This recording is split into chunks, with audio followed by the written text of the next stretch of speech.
Hey guys, welcome back to my channel. तो आज के इस वीडियो में मैं आपको एक्सप्लेन करने वाली हूँ 2025 में आई मूवी कोस्टो। तो चलिए विदाउट वेस्टिंग टाइम मूवी का एक्सप्लेनेशन स्टार्ट करते हैं।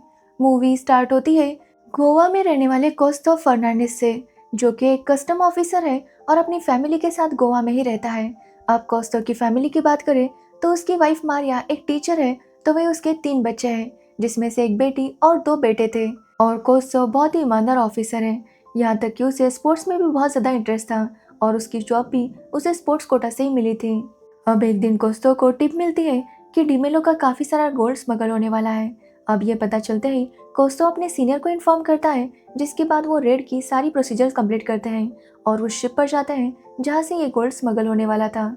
जहाँ जाने पर वो लोग सारी शिप को चेक करते हैं, लेकिन उन्हें गोल्ड नहीं मिलता, जो देखकर कोस्टो काफ़ी हैरान था, क्योंकि कोस्टो को ये टिप उसकी काफ़ी खास खबरी ने दी थी।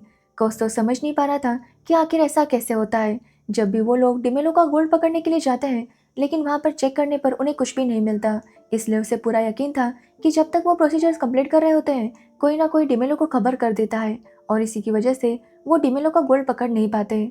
अब यहाँ पर डिमेलो की बात करें तो डिमेलो भी पहले एक फिशरमैन था, जिसके बाद वो कस्टम वालों का खबरी बना और फिर वो खुद ही गोल्ड स्मगल करने लगा और अब वो पॉलिटिक्स में उतरकर पूरी गोवा पर राज करना चाहता है। इसी वजह से कोस्टो को कुछ भी करके डिमेलो को पकड़ना था।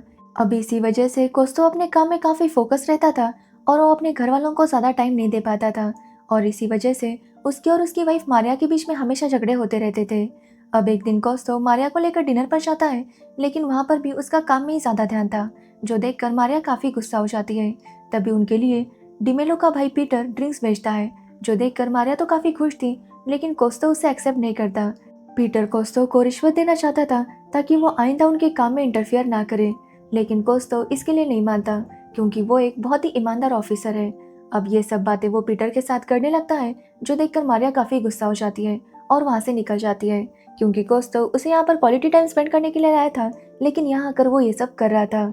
जिसके बाद हम डिमेलो को देखते हैं, जो अपने एक आदमी को काफ़ी पीटता है, क्योंकि उसे डाउट था कि इसी ने कोस्टो को खबर दी थी। साथ ही वो उसके भाई से कहता है कि वो जल्दी से पता लगाए कि कोस्टो को टिप कौन देता है। अब ऐसे ही कुछ दिन बीत जाते हैं और कोस्टो को अपनी खबरी से टिप मिलती है कि डिमेलो को बहुत सारा गोल्ड आने वाला है, जो सुनकर कोस्टो भी काफ़ी शौक था, क्योंकि अभी तक जितने गोल्ड की स्मगलिंग वो कर रहा था, उससे कई ज़्यादा गुना ये गोल्ड आने वाला था।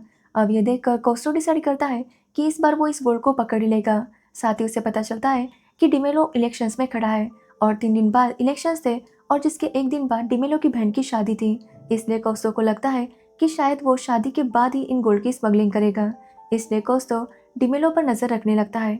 साथ ही कोस्टो अपने सीनियर को इन्फॉर्म कर देता है कि उन्हें रेड मारनी होगी, लेकिन इस बार वो प्रोसीजर के थ्रू रेड नहीं मारेंगे, क्योंकि जब भी वो ऐसा कुछ करते हैं डिमेलो को पहले से पता चल जाता है और वो अपना सारा गोल्ड गायब करता है, जिसकी वजह से इनके हाथ में कुछ भी नहीं लगता।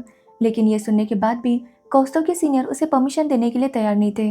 लेकिन कोस्टो कहता है जो कॉमन पीपल होते हैं वो बाहर से कुछ तो खरीद कर लाते हैं, लेकिन हम उन्हें पकड़कर उन्हें कस्टम टैक्स लगाते हैं, जबकि इन सारे बड़े बड़े लोगों को उन्हें पकड़ना चाहिए, तभी हमारा देश बहुत ज़्यादा डेवलप होगा। अब ये सुनने के बाद कोस्टो के सीनियर उसे परमिशन देने लगते हैं, जिसके बाद कोस्टो डिमेलो और उसके आदमियों पर नज़र रखने लगता है और वो इतना ज़्यादा काम कर रहा था कि उसे सोने का भी ध्यान नहीं था। अब एक दिन जब कोस्टो सो रहा था, तभी उसका खबरी आकर उसे जगाता है और बताता है कि गोल्ड की स्मगलिंग आ चुकी है और वो लोग गोल्ड ले जा रहे हैं। जो सुनकर कोस्टो काफ़ी शॉक था, क्योंकि उसे तो लगा था कि शादी के बाद ये सब होगा, लेकिन शादी वाले दिन ही गोल्ड की स्मगलिंग की जा रही थी। अब ये सुनने के बाद कोस्टो तुरंत वहाँ से उन लोगों को पकड़ने के लिए निकल जाता है। अब कोस्टो के पास मोबाइल नहीं था, जिसकी वजह से वो अपनी टीम को इन्फॉर्म नहीं कर पाता। जिसके बाद कोस्टो समुद्र किनारे जाता है तो देखता है कि वहाँ पर पीटर अपनी गाड़ी में गोल्ड भर रहा था। ये देखकर कोस्टो डिसाइड करता है कि वो अपनी टीम का इंतजार नहीं करेगा, बल्कि खुद आगे बढ़कर उन्हें पकड़ेगा। तब कोस्टो देखता है कि पीटर ने सारा गोल्ड अपनी कार में भर लिया था और वो वहाँ से निकलने वाला था। ये देखने के बाद कोस्टो एक लेटर लिखता है और एक फिशरमैन से कहता है कि वो मारिया तक पहुँचा दे। जिसके बाद कोस्टो पीटर का पीछा करने लगता है, तो वही वो फिशरमैन मारिया के पास जाता है और उसे लेटर देता है। उस लेटर में कोस्टो ने लिखा था कि वो उसके सीनियर से कांटेक्ट करे। जिसके बाद मारिया कोस्टो के सीनियर को इन्फॉर्म कर देती है, तो वही कोस्टो पीटर का पीछा कर रहा था और पीटर उसे ऐसा करता हुआ देख लेता है।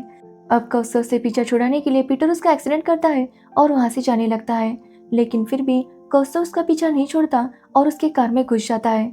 जिसके बाद वो पीटर को पकड़ लेता है और पीटर उसे भगाने के लिए उसके ऊपर अटैक करने लगता है। अब कौस्तो उसे रोकने की काफ़ी कोशिश करता है, लेकिन पीटर उसके ऊपर अटैक कर रहा था। एक्चुअली पीटर के पास एक नाइफ थी और उसी से वो उसके ऊपर अटैक कर रहा था।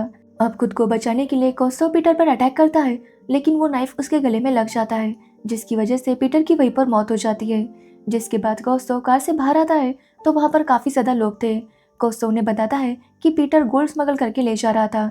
वो उन्हें कार की डिक्की ओपन करके सारा गोल्ड भी दिखाता है और उनसे कहता है कि वो इस कार को या तो कस्टम ऑफिस या पुलिस स्टेशन लेकर चले, लेकिन कोई भी आगे नहीं बढ़ रहा था क्योंकि सभी लोग काफ़ी डरे हुए थे।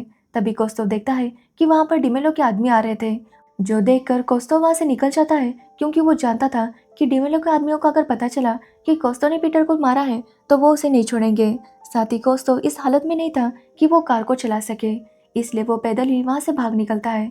तो वही डिमेलो के आदमी भी कौस्तव का पीछा करने लगते हैं।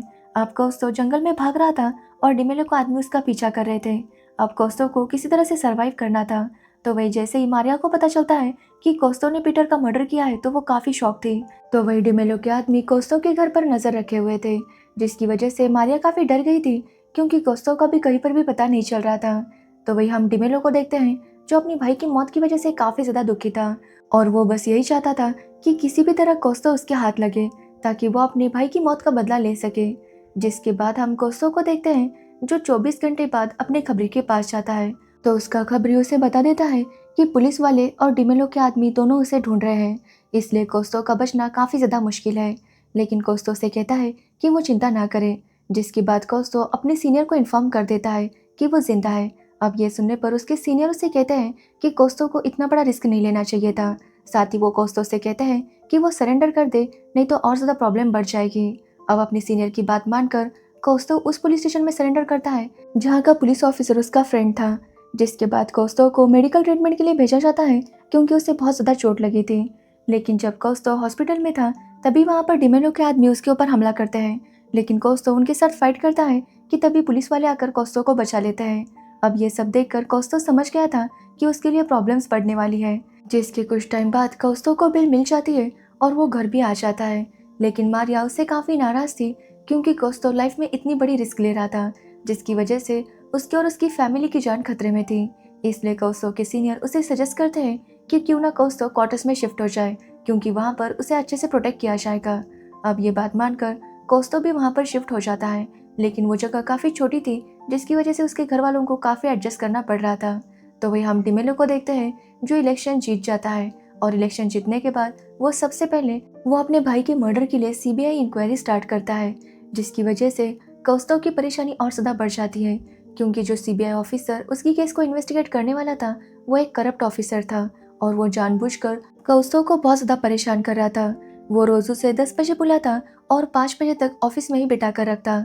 साथ ही जो विटनेसेस थे जिन्हें कौस्तव ने गोल्ड दिखाया था कि गोल्ड स्मगल हो रहा है, उन सबको भी काफ़ी ज़्यादा वो डरा रहा था, जिसकी वजह से वो भी गवाही देने से पीछे हट रहे थे। लेकिन कौस्तव हार नहीं मानता। उसने अपना जॉब भी वापस ज्वाइन कर लिया था, लेकिन उसे रेड मारना अलाउड नहीं था।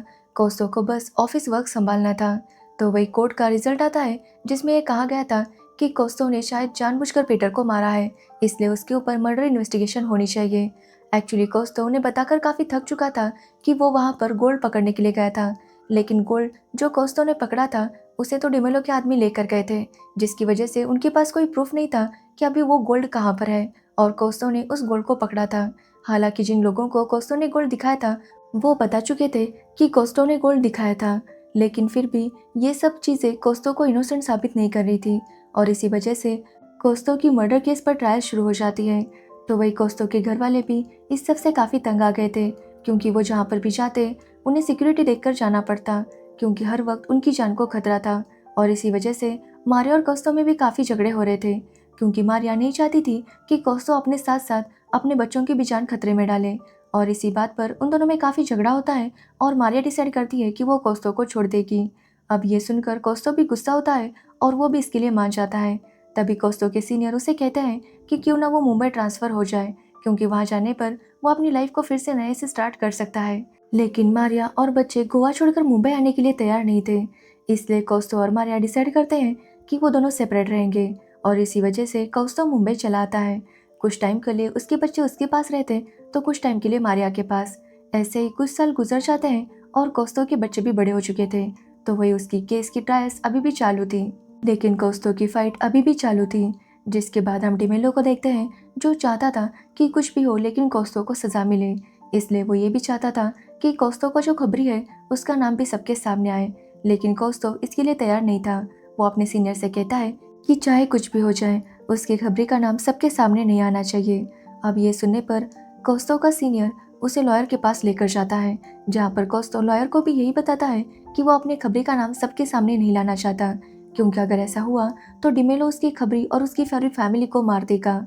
अब ये सुनने पर लॉयर भी उसे सजेस्ट करता है कि अगर कोस्तो ने अपनी खबरी का नाम नहीं बताया तो कोस्तो के लिए प्रॉब्लम्स बढ़ सकती है। लेकिन कोस्तो कहता है कि अगर उसे सजा भी होती है तो वो होने दो, लेकिन वो अपने खबरी का नाम सबके सामने नहीं लाएगा। जिसके बाद कोर्ट केस शुरू होता है, जहाँ पर कोस्तो पीटर की वाइफ को देखता है, जो कोस्तो को काफ़ी गुस्से से देख रही थी। और ये देखकर कोस्तो को काफ़ी बुरा लगता है, क्योंकि पीटर भले ही गलत काम करता था, लेकिन वो अपनी वाइफ का हस्बैंड था और अपने बच्चों का पिता था, जिनसे वो बहुत प्यार करता था। और उसके घर वाले उसके खोने का दर्द जानते थे, और शायद इसी वजह से कोस्तो भी काफ़ी गिल्टी फील कर रहा था, क्योंकि अनजाने में ही सही उसने पीटर को मार दिया था। इसलिए वो पीटर के ग्रेव के पास जाता है और उससे माफ़ी मांगता है। साथ ही कोस्तो ने जो रिक्वेस्ट की थी कि उसकी खबरी का नाम सबके सामने नहीं आना चाहिए, उसे एक्सेप्ट किया जाता है। जिसके बाद ऐसे कुछ सालों तक फिर से ये केस चालू रहता है, लेकिन कोस्तो अब इस सब से काफ़ी तंग आ गया था और उसने कोर्ट जाना भी बंद कर दिया था। यहाँ तक कि जब जजमेंट का डे आता है तभी कोस्तो कोर्ट नहीं जाता। कुछ टाइम बाद कोस्तो के सीनियर का उसे कॉल आता है और वो कोस्तो को बताते हैं कि कोर्ट का रिजल्ट है कि कोस्तो ने जो भी किया वो सेल्फ डिफेंस में किया था। उसे पीटर को इसलिए मारना पड़ा था ताकि वो खुद को बचा सके। साथ ही कोस्तो ईमानदारी से अपनी ड्यूटी कर रहा था। वो एक ईमानदार ऑफिसर है और इस केस की वजह से उसकी जिंदगी के 8 साल बर्बाद हो चुके हैं। इसलिए कोर्ट कोस्तो से माफी मांगता है, क्योंकि कोस्तो एक ईमानदार ऑफिसर था। उसने अपनी लाइफ को रिस्क में डालकर अपनी ड्यूटी परफॉर्म की थी, लेकिन फिर भी उसे ये सब कुछ सहना पड़ा था। साथ ही कोस्तो को पीटर के मर्डर चार्ज से भी फ्री किया जाता है। अब ये सब सुनकर कोस्तो काफी खुश था। जिसके बाद वो गोवा आता है और अपनी फैमिली से मिलता है। अब उसकी वाइफ को लगा था कि शायद कोस्तो अब फिर से अपनी फैमिली में लौट आएगा, लेकिन कोस्तो अपनी वाइफ को बताने लगता है कि वो आगे किन किन लोगों को पकड़ेगा और किस तरह से रेड मारेगा ताकि वो और ऐसे स्मगलर को पकड़ सके। साथ ही वो स्पोर्ट्स में भी काफ़ी एक्टिव होना चाहता था। अब ये देखकर उसकी वाइफ समझ जाती है कि भले ही कोस्तो अपनी फैमिली से बहुत प्यार करता है, लेकिन वो अपनी जॉब से अपनी स्पोर्ट्स से भी उतना ही प्यार करता है। अब मारिया भी इस बात को एक्सेप्ट कर लेती है और वो कोस्तो को रोकती नहीं। जिसके बाद कोस्तो काफ़ी सारे स्पोर्ट्स में पार्टिसिपेट करता है और अपनी जॉब में भी फिर से वैसे ही परफॉर्म करने लगता है। और इसी के साथ ये मूवी एंड हो जाती है, जिसके बाद हमें असली कोस्तो की फ़ोटोज़ दिखाई जाती है। तो ये थी कोस्तो मूवी की स्टोरी। अगर आपको इस मूवी की स्टोरी और मेरा एक्सप्लेनेशन पसंद आया हो तो वीडियो को लाइक कमेंट शेयर ज़रूर करना और मेरे चैनल को सब्सक्राइब करना बिल्कुल मत भूलना। Thanks for watching video.